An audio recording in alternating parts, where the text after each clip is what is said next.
Welcome to YouTube channel friends AJ biology दोस्तों, जिसके अंदर हमने स्टार्ट किया हमारी सक्सेस बैच। और सक्सेस बैच के अंदर दोस्तों ये हमारा चैप्टर नंबर 5 है, origin and evolution of life, आपके एचएससी का। ओके, इट मींस आपके 12th स्टैंडर्ड का। ओके, तो दोस्तों इस चैप्टर को मैं, इस सेशन को मैं, इस पार्ट नंबर 3 को स्टार्ट करने से पहले मैं आज आपको एक शायरी सुनाना चाहता हूँ। दोस्तों शायरी थोड़ी सी ध्यान से सुनना, शायरी बहुत अच्छी है।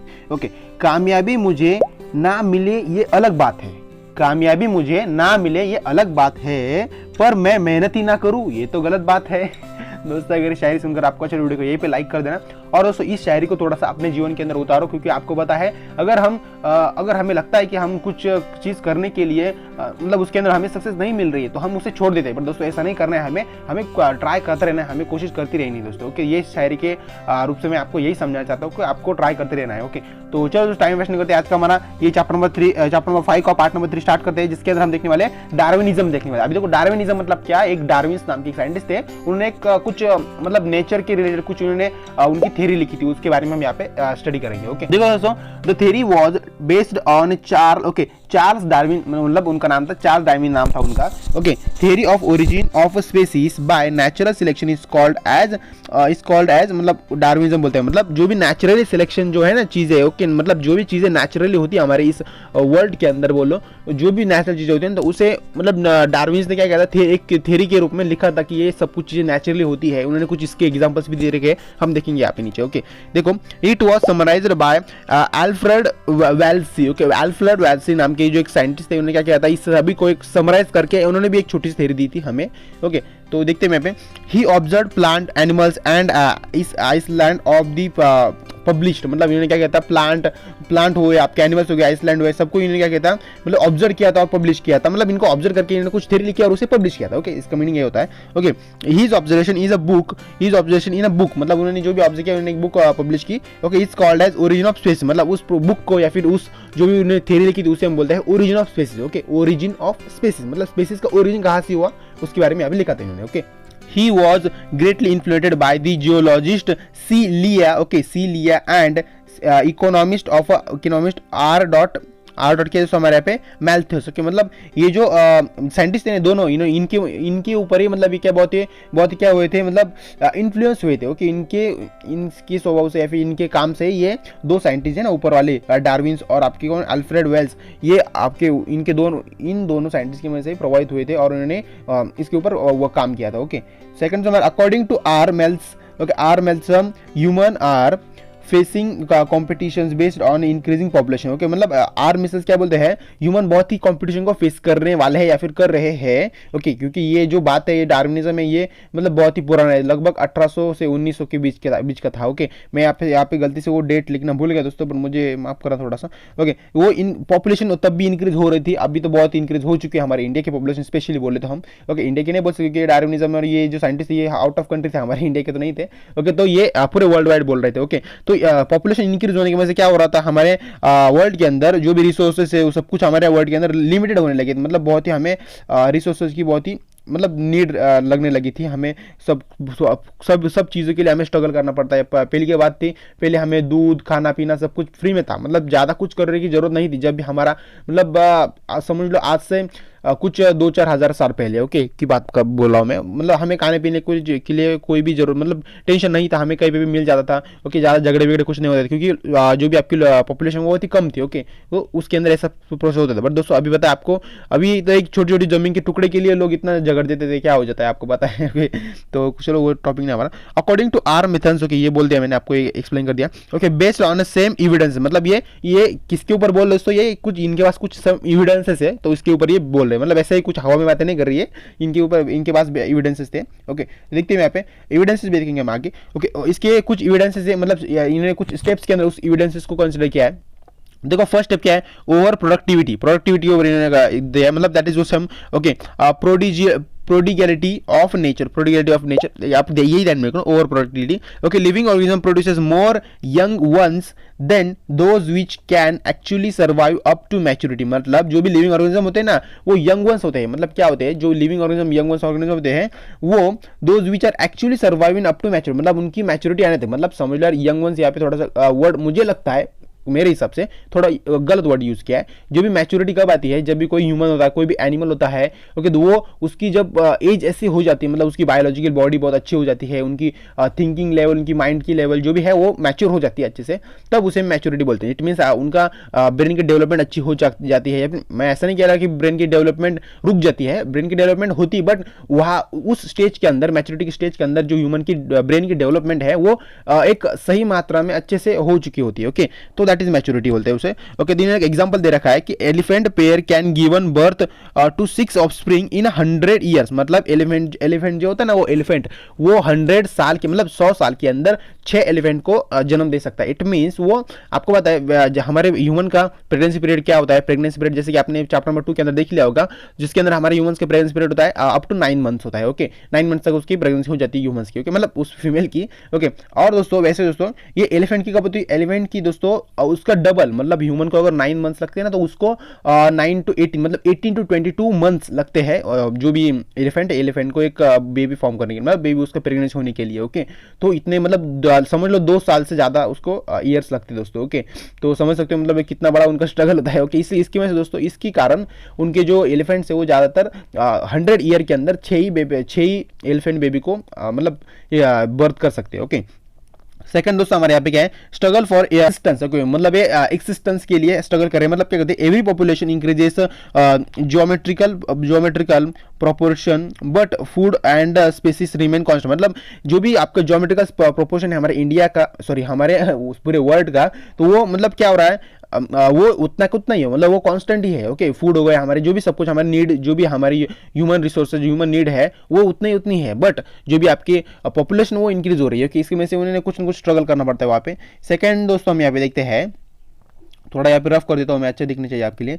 ओके, सेकंड दोस्तों हमारे क्या, variations and their evidences. Okay, इसकी कुछ एविडेंसेस है। ओके, देखते हैं यहाँ पे, सॉरी यहाँ पे इनहेरिटेंसेस, गलती से मैं बोल गया मैं। Okay, according to Darwin's variations are 2 type, that is a favourable and unfavourable variation. मतलब डार्विन ने 2 कंडीशन बताई थी, फेवरेबल कंडीशन और अनफेवरेबल कंडीशन। ओके, इसके अंदर अनफेवरेबल दिखते हैं, अनफेवरेबल वेरिएशन आर हार्मफुल और natural, hence they are not inherited. मतलब दोस्तों हार्मफुल होते हैं, ओके, और वो नेचुरल बोल सकते हैं, वो नेचुरल भी होते हैं और हार्मफुल भी होते हैं थोड़े से। वो क्या होते हैं, वो इनहेरिट नहीं हो पाते खुद को, मतलब खुद को ऐसे इनहेरिट नहीं कर पाते, उसको उसका रेप्लिकेट नहीं कर पाते। ओके, उसका डबल नहीं कर पाते। आपको पता है इनहेरिट मतलब क्या होता है। ओके, तो ये इसका मतलब वेरिएशन जो कि अनफेवरेबल कंडीशन है दोस्तों। फेवरेबल कंडीशन देखते हैं, while favourable conditions variations are useful, hence they are inherited to next generation. मतलब ये इसके अंदर इनहेरिट होता रहता है, मतलब इनकी जनरेशन आगे बढ़ती रहती है। ओके, तो ये आपका फेवरेबल कंडीशन दोस्तों, ये ओके क्लियर होगा आपको। सेकंड दोस्तों हमारे यहाँ पे 4th नंबर हमारा है survival of fitness. Okay, fittest. Okay, fittest मतलब जो सर्वाइवल है फिटेस्ट का, उसके बारे में हम देखते हैं पे, natural selected fit organism having favourable variation. मतलब फेवरेबल वेरिएशन के अंदर जो भी नेचुरली सिलेक्शन जो ऑर्गेनिज्म होते हैं उनका फिटेड होता है। ओके, मतलब ओके आपको क्लियर होगा। सेकंड दोस्तों हमारा यहाँ पे 5th क्या है, देखो यहाँ पे ओरिजिन ऑफ 2 स्पीसीज, मतलब 2 स्पीसीज का ओरिजिन कैसे होता है हम देखते हैं यहाँ पे, the result of struggle for the existence. Okay, मतलब जो भी आपको पता है एक्सिस्टेंस के लिए उनको भी स्ट्रगल करना पड़ता है, दैट इज रिसोर्सेज के लिए। Second, variety inheritances and survival of fittest creates organism better adapted to the nature. मतलब वो नेचर जो है वो बेटरली एडेप्टेड कर पाता था, जो भी मतलब इनको जो भी मतलब स्ट्रगल करना पड़ता था खाने पीने के लिए, तो उसके बारे में इस ओरिजिन ऑफ न्यू स्पीसीज के बारे में देखो, क्योंकि न्यू स्पीसीज को भी स्ट्रगल करना पड़ता है ना। ओके, यही इसके बारे में दिया है। ओके, सेकंड दोस्तों हमें देखिए यहाँ पे एविडेंसेस ऑफ डार्विन की कुछ एविडेंसेस है, डार्विन ने कुछ एविडेंसेस रखे थे हमारे लिए कि लोगों को पता चलना चाहिए कि मैंने सही बोला, मैंने गलत नहीं बोला, मैंने कुछ हवा में बातें नहीं की। ओके, तो इसलिए उन्होंने कुछ एविडेंस रखे थे। देखो, Darwin supported example of giraffe, उसने जिराफ का एग्जांपल दिया है। देखो क्या बोल रहा है, developed long neck to pink pluck, दोस्तों PLUK के प्लूक के, and it leaves from the tall trees and wood climbs, it's might have resulted in the survival of the giraffe during famine. Okay दोस्तों, ये line ऐसे कह रही है, मैं आपको एक सिंपल भाषा में समझाता हूँ दोस्तों। जो जिराफ है ना, जिराफ की नेक इतनी लंबी क्यों है, क्योंकि उसको जो भी टॉल ट्री जो थे ना, उनकी उसको जो भी हरे पत्ते थे वो बहुत ही पसंद आते थे। ओके, बहुत ही अच्छे लगते थे उसे। ओके, तो वो उसे खाने के लिए एक ट्राई करता रहता था कि उसकी गर्दन है उतनी, जितनी ऐसे ताकत से उसे खींचने की कोशिश करता था और उस पत्ते को खाने की कोशिश करता। ओके दोस्तों, उसकी वजह से क्या हुआ, उसकी जो गर्दन है वो बहुत ही लंबी होती है। और दोस्तों मैंने सुना है कि मतलब कुछ जिराफ्स क्या करते थे, उनकी गर्दन लंबी करने के लिए जो दो पेड़ होते हैं ना, मतलब दोस्तों मैं आपको एग्जांपल देकर देता हूं यहाँ पे, समझो ऐसे दो पेड़ है, ओके, मतलब ऐसा पेड़ है और उसको ऐसे ऐसे ऐसा कुछ पेड़ है, ओके, तो वो जिराफ क्या करता था, या इसके बीच के अंदर ऐसे ही उसकी गर्दन फंसा लेता था और खुद को ऐसे खींचता था पूरा, ओके, मतलब जितना खींच सके उतना खींचता था, और ऐसे ही करके उसकी जनरेशन आगे बढ़ी और उसकी गर्दन है वो लंबी लंबी होती गई दोस्तों, ओके। तो ये ऐसी उसकी गर्दन लंबी होने का कारण दोस्तों, ओके।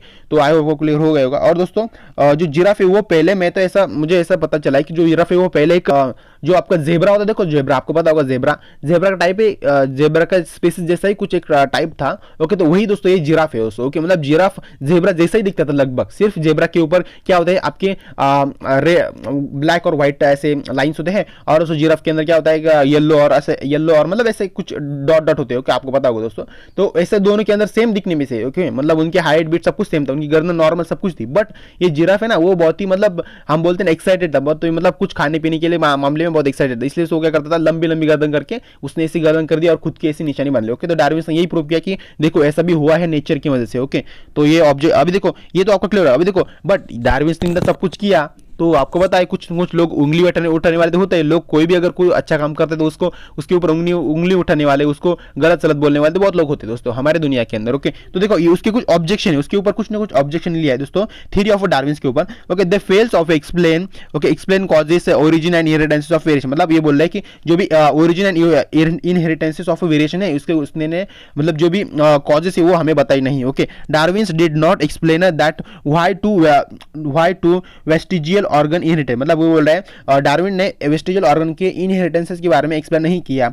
देख सेकंड हमारे यहाँ पे the could not differentiate between somatic and germinal variations consider the inheritable, मतलब उसने सोमैटिक और जर्मल वेरिएशन के बारे में उसने एक्सप्लेन नहीं किया, उसने डायरेक्टली उसे इनहेरिटेबल का बता दिया, ओके। तो इसके ऊपर ऑब्जेक्शन हुए, he could not explain about the existence of natural form flower and hybrid sterility, okay. तो दोस्तों ये बोल रहे हैं उसने नेचुरल फ्लावर के ऊपर स्टेरिलिटी के ऊपर उसने कुछ एक्सप्लेन नहीं किया दोस्तों, कि इनका ऐसा सवाल है दोस्तों, ओके। तो ये इसके ऊपर ऑब्जेक्शन हुए डार्विन के ऊपर, बट डार्विन ने इसे अवॉइड कर दिया लगता है, क्योंकि डार्विन ने इसके ऊपर कुछ रिप्लाई नहीं दिया। डार्विन को लगा जाने दो, मैं कितना भी कुछ करूं इस दुनिया के लिए, बट क्या ये कुछ भी करेंगे, ओके। मतलब ये ऑब्जेक्शन तो आता है, आपको पता है कोई भी अगर इंसान आगे जा रहा है तो उसको खींचने वाले बहुत सारे मिलते हैं पीछे, ओके। देखो सेकंड दोस्तों हमारे नेक्स्ट टॉपिक हमारा स्टार्ट होता है म्यूटेशन थ्योरी। अभी देखो म्यूटेशन थ्योरी मतलब क्या होता है हम देखते हैं यहाँ पे, okay. In the year 1901, it means 1901 के अंदर क्या हुआ था, okay, duet botanist Hugo de various, मतलब ये इनका एक साइंटिस्ट का नाम है दोस्तों, okay, propose by the mutation theory of explain organic evolution, मतलब म्यूटेशन थ्योरी मतलब क्या होता है, इन्होंने ऐसा बताया था कि ये ऑर्गेनिक इवोल्यूशन है, मतलब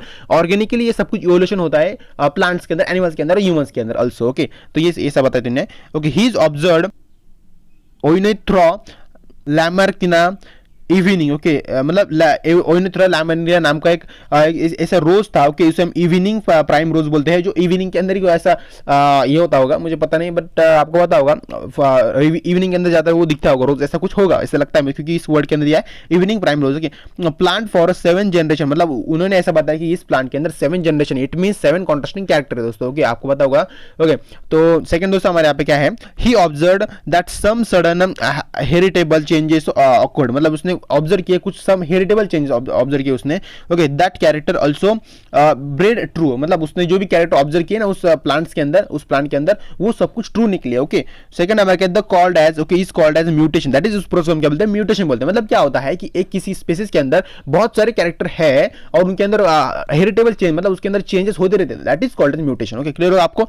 and the plant as mount, okay, as mount, okay, मतलब ये प्लांट कहां पे होते हैं, आपके माउंटेन के अंदर होते हैं, okay, of organism called as mutation, मतलब ये और एक ऐसा एक प्लांट होते हैं वो ज्यादा आपके माउंटेन के अंदर होते हैं, ओके, उनके ऑर्गेनिज्म माउंटेन के अंदर होते हैं, that is called as mutation, हम उससे बोल सकते हैं, okay. Useful mutation created new species, else harmful mutation destroyed nature, मतलब जो भी यूजफुल मतलब जो भी आपकी यूजफुल म्यूटेशन जो होते हैं वो क्या करते हैं, न्यू स्पीसीज को क्रिएट करने का काम करते हैं, और दोस्तों जो आपके हार्मफुल म्यूटेशन जो होते हैं वो क्या करते हैं, आपके जो भी मतलब डिस्ट्रॉय करने, नेचुरल जो भी सिलेक्शन हुआ है ना म्यूटेशन, मतलब नेचुरल सिलेक्टेड ऑर्गेनिज्म है ना उनको डिस्ट्रॉय करने का काम करते हैं दोस्तों, ओके। तो क्लियर होगा वो आपको म्यूटेशन थ्योरी। क्योंकि इसके कुछ ऑब्जेक्शन देखते हैं, इसके ऊपर भी ऑब्जेक्शन किए थे, क्योंकि आपको पता है जो भी कोई अगर आदमी ऊपर जाता है तो उसको खींचने वाले बहुत सारे मिलते हैं, उसकी टांग खींचने वाले बहुत सारे मिलते हैं। इसके ऊपर भी ऑब्जेक्शन हुए। तो ऑब्जेक्शन क्या क्या होता है दोस्तों? क्योंकि mutation is a changes in structure of gene which बिंग्स minor variation, मतलब उन्होंने बताया कि जो भी स्ट्रक्चर ऑफ बिंग्स है, ह्यूमन बिंग्स के बारे में बताया यहाँ पे आई थिंक। ओके, तो उन्होंने बताया कि उसके कुछ माइनर वेरिएशंस भी है। ओके, तो ऐसा बताया। Okay, mutation very rare, it take places in one organism among million of organism, मतलब ये बोल रहा है म्यूटेशन जो है वो बहुत ही रेयर है, इट टेक वन ऑर्गेनिज्म के अंदर to among millions of organism, मतलब इन्हें ऐसा बताया था। सेकंड नंबर क्या है? Evidences. Okay, evolution required rapid changes but changes is mutation is very slow, मतलब दोस्तों ये बोल रहे हैं जो भी इवोल्यूशन है ना, इवोल्यूशन प्लांट्स ह्यूमन सभी के अंदर, तो क्या है बहुत ही रैपिड चेंज, उसके अंदर रैपिड चेंजेस होते हैं, बट दोस्तों वो बोल रहे हैं म्यूटेशन के अंदर वो बहुत ही स्लो चेंजेस होते हैं। ओके, कैसा कह रहा है दोस्तों। ओके, तो ये इसके ऊपर ऑब्जेक्शन थे म्यूटेशन थ्योरी के ऊपर। ओके, तो आयो दोस्तों आपको क्लियर होगा। वीडियो को अच्छा, वीडियो को लाइक शेयर सब्सक्राइब यही पे सब कुछ कर देना दोस्तों। अगर दोस्तों आपने ये सब कुछ नहीं किया जल्दी से जल्दी सब कुछ कर देना, और इसके बाद ही इस वीडियो को क्या कट करना। ओके, तो मिलते हैं डायरेक्टली इस चैप्टर के नेक्स्ट पार्ट के अंदर, जिसके अंदर हम पार्ट नंबर 4 देखने वाले हैं। ओके, तो बाय फ्रेंड्स, मिलते हैं डायरेक्टली इस चैप्टर के नेक्स्ट पार्ट के अंदर।